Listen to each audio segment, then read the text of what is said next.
పేరు గరిగంటి కుమార్. మాది కనుకుల గ్రామం, సుల్తానాబాద్ మండలం, పెద్దపల్లి జిల్లా. మా యొక్క ట్రాక్టర్ యూనియన్ పేరు వచ్చేసి Janakirama tractor union association drivers and owners. మేము గత 5 సంవత్సరాల నుండి వేములవాడ రాజరాజేశ్వర స్వామి కోడెలకు గడ్డి కట్టలు తరలించడం జరుగుతుంది.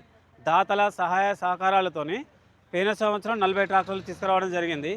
ఈ సంవత్సరం మా గ్రామం కనుకుల, మారుతినగర్, మంచరామి, తొగర్రాయి అన్ని గ్రామాల తరపున 67 ట్రాక్టర్లు తీసుకురావడం జరిగింది.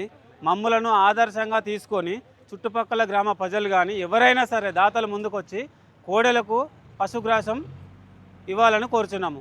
రాజరాజేశ్వర స్వామి దేవస్థానం, వేములవాడ. నా పేరు ఇల్లంద్ర శ్రీనివాస్ గౌడ్. పెద్దపల్లి జిల్లా, సుల్తానాబాద్ మండల్, కనుకుల గ్రామ రైతును. శ్రీ జానకిరామ ట్రాక్టర్ అసోసియేషన్ వారి ఆధ్వర్యంలో రైతులు మరియు ట్రాక్టర్ ఓనర్స్, డ్రైవర్ సంయుక్తంగా కోడల కొరకు ఈ కట్టలు తరలించడం జరుగుతుంది. ఫస్ట్ కొద్దిగా మొదలు పెట్టినాము, కాస్త ఇప్పుడు పేరేసారి 40 తెచ్చినాం. ఈరోజు 60 బండ్లు తీసుకొచ్చినాం. అలాగే కనుకుల, రావునపల్లె, మారుతినగర్ మమ్మల్ని చూసి మా పక్క గ్రామాలైన తొగర్రాయి మరియు మంచరామి వాళ్ళిద్దరు కూడా ఈరోజు మా దాంట్లో కలిసిరు. మొత్తం కంప్లీట్గా ఈసారి 67 బండ్లు తీసుకురావడం జరిగింది వేములవాడకు రాజరాజేశ్వర దేవస్థానం.